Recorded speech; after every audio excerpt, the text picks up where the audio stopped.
Bonjour à toutes et à toutes. Alors, j'aimerais vous faire un petit rappel de cours avant qu'on ne se voit demain ou après-demain selon les classes sur la notion de fonction pour vous rappeler un petit peu ce qu'on a vu au mois de janvier parce que j'ai eu plein de questions et j'aimerais donc y répondre brièvement.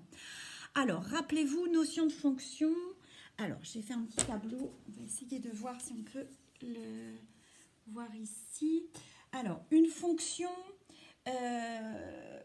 f de x par exemple. Donc on a x d'abord qui donne f de x ensuite.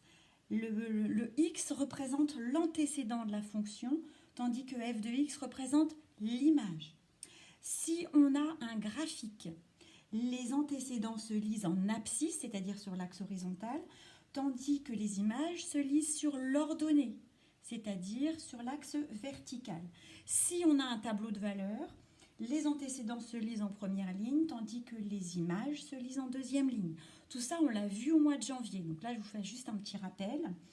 Et quand on a une notation pour la phrase réponse, on met l'antécédent entre parenthèses, c'est ce qui prend la place de x, et ça donne les images.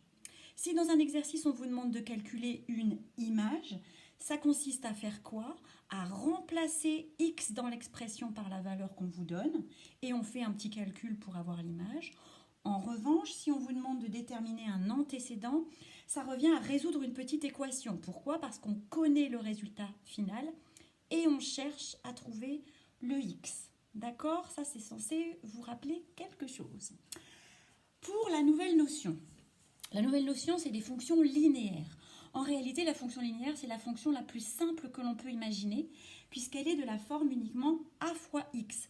A, c'est censé représenter n'importe quelle valeur, tout nombre, toute valeur numérique. Donc ça peut être 2x, moins 4x, 1/8 de x, n'importe quelle valeur fois x. Mais du moment qu'il y a juste du x, c'est pas du x carré, pas du x cube, pas du 1 sur x, il n'y a pas plus quelque chose derrière. C'est juste un nombre fois x.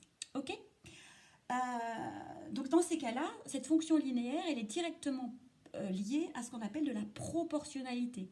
Pourquoi? Parce que si x vaut 1, ça fait 2, si x vaut 2, ça fait 2 fois plus, si x vaut 3, ça fait 3 fois plus, etc., etc. On a de la linéarité.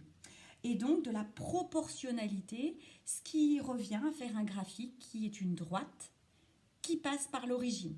Donc là, dans les exercices que vous avez à faire, il n'est question que de ça dans un premier temps. D'accord? Donc, je vais vous laisser là-dessus pour aujourd'hui. On se voit de toute façon en classe sur Teams jeudi en 3B, vendredi en 3A. Mais à partir de là, il faut travailler par rapport à déjà des connaissances effectives. Voilà, je vous souhaite bon courage et puis je vous dis à très bientôt. Au revoir.